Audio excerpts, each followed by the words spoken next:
Hey folks, welcome back to DCS. So today we're going to be flying out the Sabre on Heatblur's Cold War server, but the main reason for it is just because I've been getting a bit of an itch for World War II stuff lately. If you watched my last video in War Thunder, then you'll know what I mean. I know that not many of you watched it, but I actually got 7 kills in one flight in the P51 D30. The same P51 exists within DCS, but I haven't bought it yet. I'm waiting for the next sale, but when I do that, we'll be looking into some P51 stuff. Today, the Sabre is the closest thing I have to it. It has the same armament-ish. The 50 cals are higher rate of fire on the Sabre, but it still has 6 of them. Uses a very similar gun size setup, and it's quite basic in a prop-esque sense. So we're gonna just see what we can do basically in the Sabre, because it's been a while. So I've already put the ground power on and armed the plane up. We're gonna put the master switch on.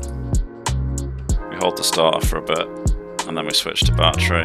We want to wait until 4% RPM on the, I guess, throttle. Hurry up. Hurry up. Then we can forward the throttle to the first idle descent. Then we wait for 9% and we push it to the next one. And then at this point we can tell the crew to disconnect. Chief, turn off the ground power. The ground power. We can put the pitot heat on and the landing light. Ground power is now off. Because I've got tanks and rockets on, because I'm not sure how long it's going to take before anyone shows up, because it was the server just restarted. So we've got tanks on and rockets. We're going to do some ground attack stuff whilst we wait for people to show up. So we need to put the inboard tanks on so that it feeds from them. We can close the canopy, of course. We can lower the flaps a hair because we've got quite a bit of weight on. Part of the model can go back on. Did I remember to close the air brakes? No, I didn't, so I'll do that now. There we go. There is no, as far as I know anyway, there is no in-cockpit thing to say that your air brakes are out. So it's actually quite common to see Sabres flying around with the air brake extended. Make sure you check it if you pick the Sabre up. I doubt that it's the same with the Flaming Cliffs version, but I may be wrong on that count.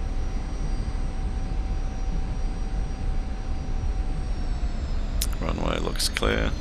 So my main reason for wanting to fly the World War II stuff, apart from the fact that reading about Robin Olds doing it kind of inspired me, the highlight of my DCS career so far was flying the F5 once, and due to a fuel imbalance because of I flicked the wrong switch or whatever, I ended up losing an engine in the middle of a dogfight, and I managed to relight the engine and still win the fight, and that felt amazing. So to me, the idea of micromanaging stuff whilst fighting people is like peak satisfaction if you manage to pull it off. And I feel like props offer the best chance of that happening because there's just so much more to do. So just for an example, in a jet you only have the throttle. More throttle is more neumes, and that's just how it works. It's very, very simple.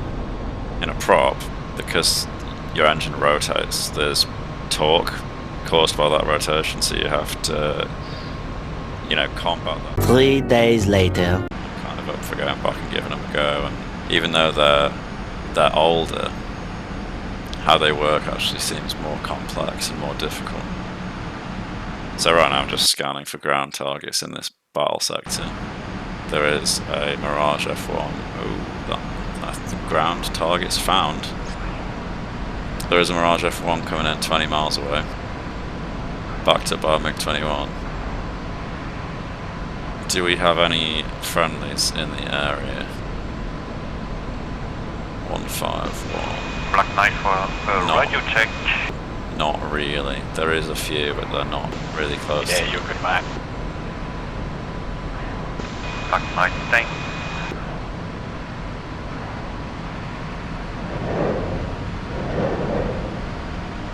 I have no idea if they'll have killed anything, but I'm not dead, so I'm calling it a win. Looks like we only got a truck. And I didn't count the rockets either, I'm not sure if we've got any left. I don't think there's a counter in the plane anywhere. We'll go back around for one more and then jettison the tanks for this Mirage, 15 miles away now. So the Mirage is the one thing that I didn't Google the wingspan of, because the gyro site requires you to input the size of the target so that it can give you a proper solution. Oh, we did have one left. Is that going to kill anything? Who knows? It looks like it literally landed where the other guy was that's dead. Standard. Right. Let's trim it back up so it's not going to nosedive. We'll come back on the throttle a bit so we don't start compressing. And we'll jettison the tanks. 271 for 15. So he's flank left. I'm going to kind of head southwest and see if we can cut him off. And the benefit of that is that our lines are to the south. I'd rather stay closer to our units than the enemy ones. 267 for 9, Angels 1 hot. So he is in that direction somewhere. 9 miles will not take a long time to cover in a MiG-21. But I can't see him. 4 miles now, 292. Oh, here we go. Is that him?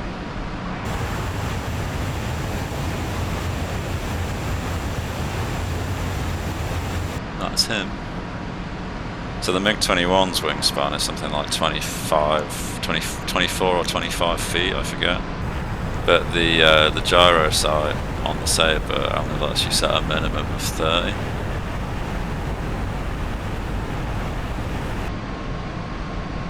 I'm not going to climb because I'll bleed the speed off. I'm just going to flat turn underneath him. We are pushing 500 knots, which is quite good.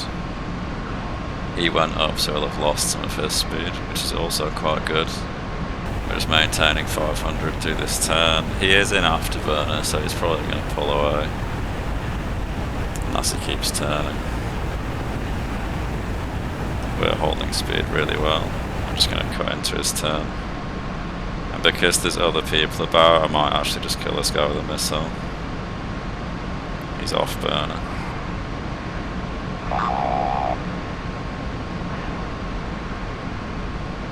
Not sure what he's doing.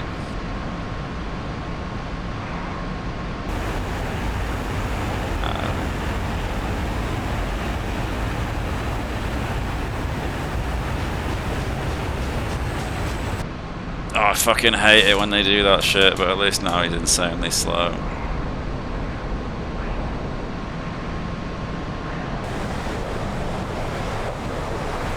Mirage is getting very close. Is that a friendly Phantom on him? Yes it is.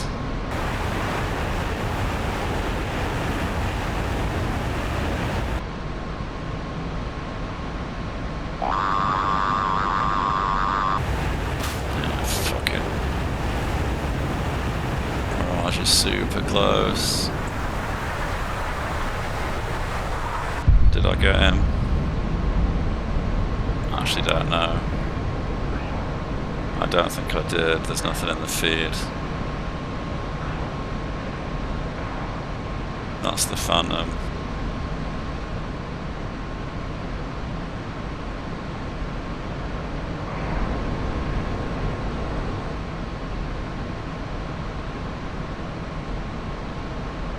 I don't know where the fucking Mirage is and it's freaking me out. Don't like this. Something just died over there. 21 died. So the Mirage is somewhere. 301. That's behind me. 301 flank left. For one, oh, is that him over the trees? It is. There he is. I see him.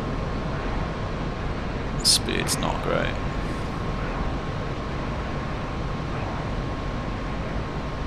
I'm gonna reverse.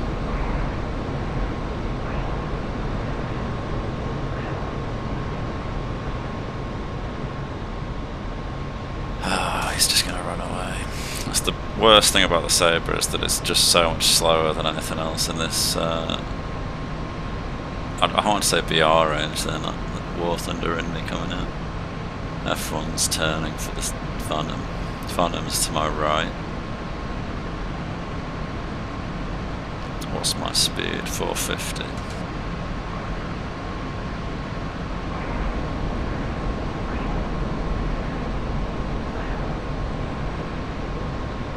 So I don't really mind getting slow if there's some other friendly here with me, and he's probably going to be focusing the Phantom because obviously the Phantom's a bigger threat than me.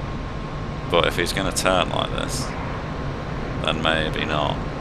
I'm going to guess that his wingspan will be about 40 feet.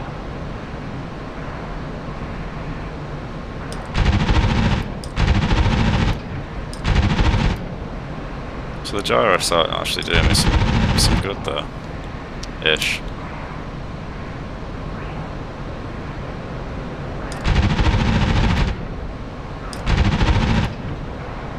Good hits. He is lagging like a mofo, Jesus Christ.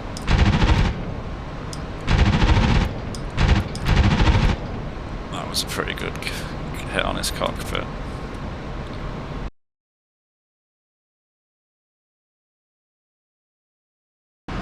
Well, I mean, the gyro sight worked, didn't it? I'm quite happy about that, actually. I might have to Google the wingspan in a bit, see how close I was with guessing at 40.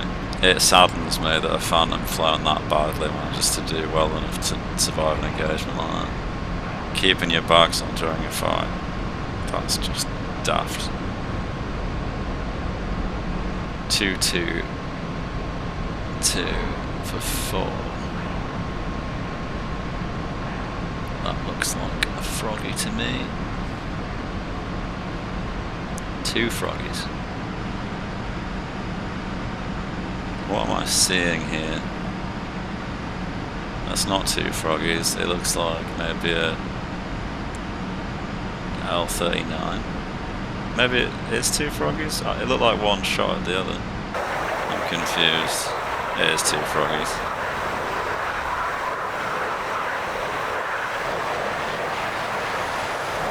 I'm not sure if I'm faster than them or not.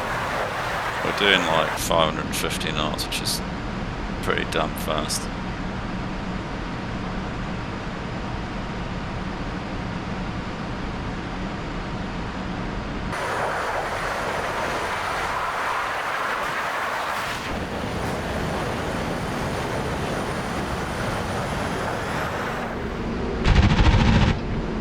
Engine fire on 1.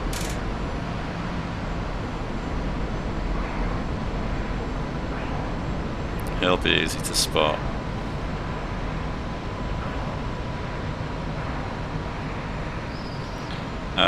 Gonna guess like 50 feet for the Froggies.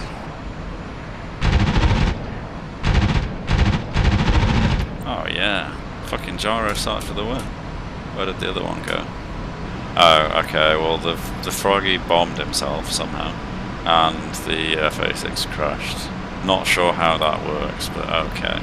But anyway, so we got hits on, was it the F1 with the gyro sight, and then actually very efficiently sawed the wing off the other Froggy. 82 for 4 flank left. At Angels 3. Oh, there he is, look. Oh, I see him. He is manoeuvring. But is it to fight me, or is it to run away harder? I think he was just he's just put himself on a reciprocal heading. Although he did just fire his guns. Maybe to check that they work before he turns in.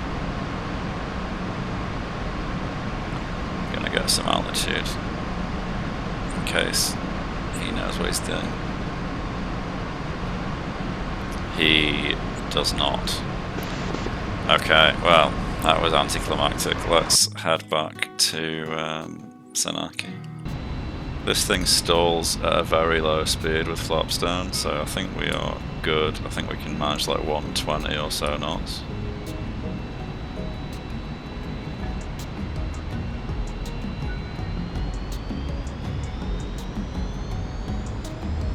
Just preemptively spooling the engine because it takes ages.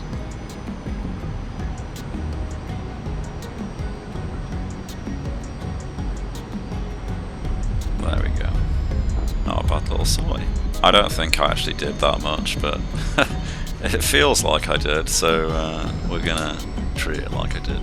And my flaps worked the entire sortie that time. I actually need to look into whether or not the Sabre has like a MiG-21-esque limited amount of pneumatic actuation, because sometimes the flaps just get stuck or they won't come down all the way, or any number of other things that go wrong. Taxiing the warbirds is also a whole thing, because you can lock or unlock the tail wheels and they just sort of act like a trolley at a shopping centre, or a cart as you would say in America. So you have to be like mindful of when to lock and unlock the tail wheel, but you can literally spin in place with it unlocked. It's actually quite fun.